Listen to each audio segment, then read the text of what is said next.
आज मैं जिस कहानी को एक्सप्लेन करने वाली हूँ उसमें बेसिकली ये बताया गया है कि अगर दो कपल्स में झगड़ा होता है तो उन दोनों को प्यार से एक दूसरे को मना लेना चाहिए। अगर वो हमेशा झगड़े ही करेंगे और कोई भी एक दूसरे को नहीं मनाएगा तो कोई रिश्ते में कोई तीसरा आ जाएगा और रिश्ता और बिगड़ जाएगा। इसलिए वक्त रहते ही एक दूसरे को मना लेना चाहिए। हेलो एवरीवन, आज मैं जिस लेस्बियन स्टोरी को एक्सप्लेन करने वाली हूँ वो बहुत ही अमेजिंग है, तो वीडियो एंड तक ज़रूर देखना। लेकिन उससे पहले अगर आप मेरे चैनल पे नए हो तो प्लीज़ चैनल को सब्सक्राइब कर लेना। स्टोरी शुरू करते हैं। स्टोरी शुरू होती है दो लड़कियों से, जिसमें एक का नाम केसर और दूसरे का नाम आलिया था। और वो दोनों एक टैक्सी स्टैंड पे बैठे हुए थे और वो दोनों टैक्सी आने का वेट कर रहे थे। वो दोनों वेट कर रहे थे, तभी आलिया केसर को प्रपोज कर देती है। वो कहती है कि केसर आई लव यू। केसर आलिया की इस बात का रिप्लाई नहीं देती, इवन उसे गुस्से से देखने लगती है। और पास ही में खड़ा एक लड़का उन दोनों को घूर रहा था और उस लड़के का नाम था ध्रुव। जब आलिया ने केसर को प्रपोज किया तो इससे हमें पता चल जाता है कि वो दोनों एक दूसरे से प्यार करती थी। कहानी में हमें पास्ट का सीन दिखाया जाता है उस लड़के को दिखाते हुए जिसका नाम था ध्रुव। पास्ट में हम देखते हैं कि ध्रुव केसर से ब्रेकअप करके घर छोड़ के चला जाता है। तभी उसके घर में आलिया आती है और वो केसर को कहती है कि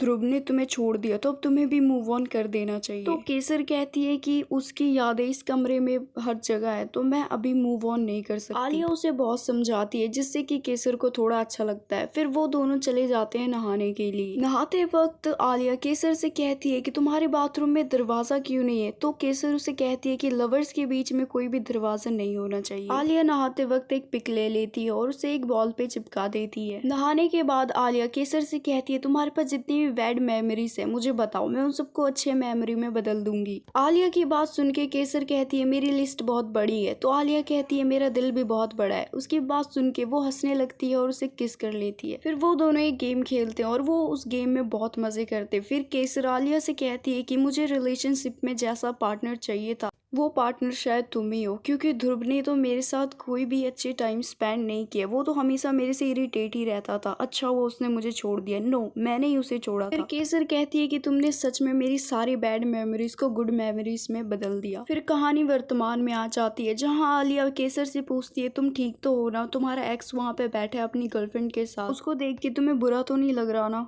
आलिया की ये बात सुन के भी केसर कुछ नहीं कहती और वो चुप ही रहती है। फिर एक बार और हम पास्ट का सीन देखते हैं जहाँ पे हमें पता चलता है कि वो दोनों साथ में रहते थे और ध्रुव की फैमिली घर पे आ रही थी। जब ध्रुव को पता चलता है कि उसके पेरेंट्स घर पे आ रहे तो वो बहुत डर जाता है। वो केसर से कहता है कि केसर तुम जल्दी से अपने घर जाओ। तो केसर कहती है क्यों, मैं घर क्यों जाऊँ, इवन मैं तो तुम्हारे पेरेंट्स से मिलना चाहती हूँ। देखो मैंने अपने पेरेंट्स को तुम्हारे बारे में बता दिया, लेकिन मुझे लगता है कि तुमने अपने पेरेंट्स को मेरे बारे में नहीं बताया। और केसर को यहाँ रियलाइज होता है कि ध्रुव ने इस रिलेशनशिप को कभी सीरियस लिया ही नहीं। फिर केसर गुस्सा हो जाती है और वहां से चली जाती है। वहीं दूसरी तरफ हमें दिखाया जाता है कि जब आलिया केसर से मिली थी तो आलिया ने अपने पेरेंट्स को केसर के बारे में बताया था और उसकी फैमिली केसर से बहुत अच्छे से मिली थी और आलिया की फैमिली का बिहेवियर बहुत ही अच्छा है। अब केसर की मेमोरीज धीरे धीरे बैड मेमोरीज से गुड मेमोरीज में बदल रही थी, इसलिए केसर बहुत खुश हो जाती है और वहाँ पे एक पिक लेती है और उसे जाके वॉल पे लगा देती है।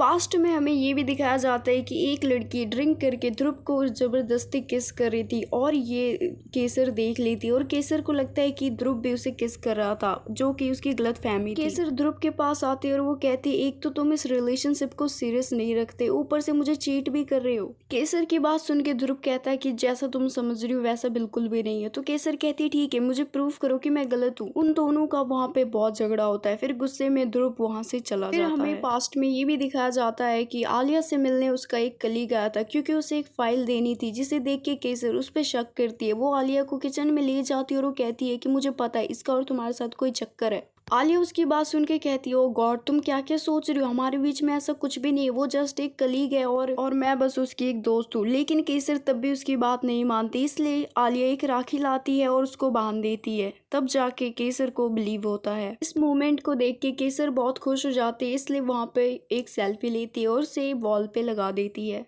फोटो को वॉल पे लगाने के बाद वो दोनों रोमांस करते हैं। फिर केसर आलिया को थैंक्स कहती है। वो कहती है कि थैंक यू, तुम मेरी जिंदगी में आई, अगर तुम मेरी जिंदगी में नहीं आती तो मैं अभी डिप्रेशन में होती। फिर हम वर्तमान का सीन देखते हैं जहाँ पे वो चारों कैब का वेट कर रही थे, लेकिन कैब तो आ ही नहीं रही थी क्योंकि कुछ कंस्ट्रक्शन का काम चल रहा था, इसलिए कैब दूसरे रास्ते से आ रही थी, इसलिए इतना टाइम लग रहा था। फिर वहाँ पे एक और कपल आता है जो कि बेसिकली दो स्टूडेंट्स थे और वो दोनों भी झगड़ा कर रहे थे। फिर उसमें से जो लड़का था वो उसको मना रहा था। वो दोनों झगड़ा इसलिए कर रहे थे क्योंकि वो लड़का उस लड़की का बर्थडे भूल गया था। बर्थडे की बात सुन के केसर को फिर से अपना पास्ट याद आता है। पास्ट में हम देखते हैं कि जब केसर का बर्थडे था तो ध्रुव उसका बर्थडे भूल गया था। जब ध्रुव को पता चलता है कि आज केसर का बर्थडे है और वो बर्थडे विश करना भूल गया है, तो वो केसर के पास जाता है और उससे बहुत माफी मांगता है, लेकिन केसर उसे माफ नहीं करती, उसे झगड़ा करने लगती है। वो कहती कि एक तो तुमने मुझे बर्थडे विश नहीं किया, ऊपर से इतने लेट आए हो। अब केसर ध्रुव को ये भी कह देती है कि अब मुझे पता चल गया है कि तुम मुझसे प्यार नहीं करती, तुम बस अपना टाइम वेस्ट कर रहे हो, तुम इस रिलेशनशिप को सीरियस लेते ही नहीं। ध्रुव उससे बहुत माफी मांगता है, लेकिन केसर उसे माफ नहीं करती। वो पागलों की तरह डांस करने लगती है और बहुत ज्यादा ड्रिंक करती है। वहीं आलिया केसर को इतना अच्छा सरप्राइज देती है जिसे देख के केसर इतनी खुश हो जाती है, लेकिन वो कहती है मेरा बर्थडे तो एक हफ्ते बाद है, तुम तो अभी मुझे इतना सरप्राइज दे रही हो।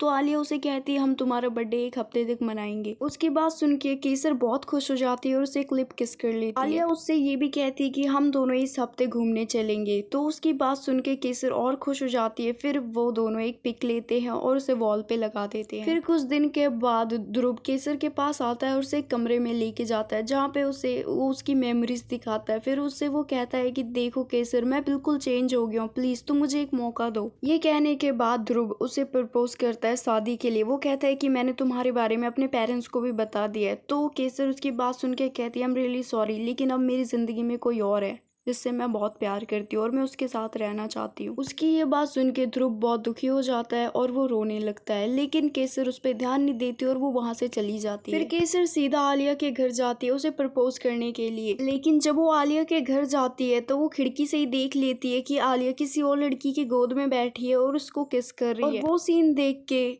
केसर बहुत टूट जाती है। फिर वो सोचती है कि मुझे इस शहर में रहना ही नहीं है, इसलिए वो वहां से चली जाती है कैब लेने के लिए। फिर हम वर्तमान का सीन देखते हैं जहाँ पे केसर कैब में बैठ जाती है और आलिया उससे बार बार माफी मांगते रहती है। उसे कहती है गलती तो भगवान भी माफ कर देता है, प्लीज तुम भी कर दो, अब मैं ऐसा नहीं करूंगी। लेकिन केसर आलिया की एक भी नहीं सुनती और वो कैब में बैठ के वहां से चली जाती है। फिर कहानी में आगे ध्रुव केसर को मैसेज करता है। वो कहता है कि देखो केसर, मैं बिल्कुल चेंज हो गया हूँ, लेकिन केसर कोई भी रिप्लाई नहीं देती और कहानी यहीं पे खत्म हो जाती है। Thanks for watching guys. Video पसंद आई तो वीडियो को लाइक करना, चैनल पे नए हो तो प्लीज चैनल को सब्सक्राइब कर देना। Thank you so much.